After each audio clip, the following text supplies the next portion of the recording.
men who run NBC, GE, and Fox all try to stop the feud, but Keith Olbermann and Bill O'Reilly still going at it. And how did a New York Times reporter become the worst person in the world?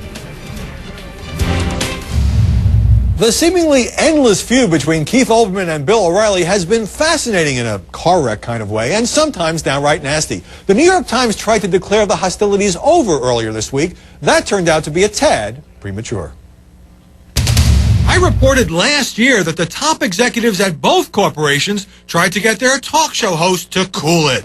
After all, Olbermann was attacking O'Reilly on MSNBC almost every night, while O'Reilly was on Fox slamming Jeff Immelt, the top honcho at NBC's corporate parent, General Electric.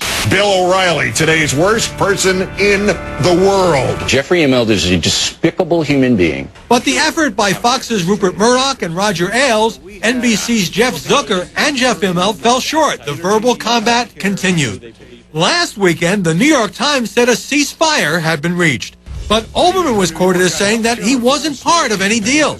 He had announced weeks earlier that he was ending his mockery of O'Reilly because of the seriousness of the Fox host attacks on George Tiller, the abortion doctor who was later murdered.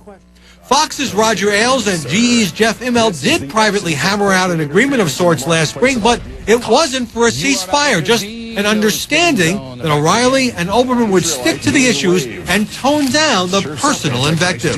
But when the Times quoted a GE spokesman as praising the agreement, Olbermann felt he had to demonstrate that he hadn't been muzzled by the corporate bosses.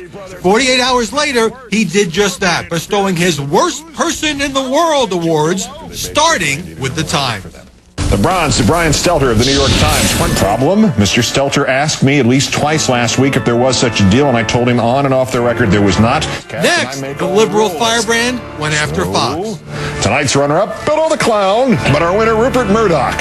How would you like to be Roger Ailes right now, or Bill O'Reilly, or anybody else who thinks they decide what goes on, even for a minute on Fox News Channel? O'Reilly responded 2 days later, aided by a legitimate news story that GE had just paid $50 million to settle federal allegations that it cooked the books to mislead investors. GE defrauds the public, has to pay $50 million in fines, but could conceivably use taxpayer loan money to do it.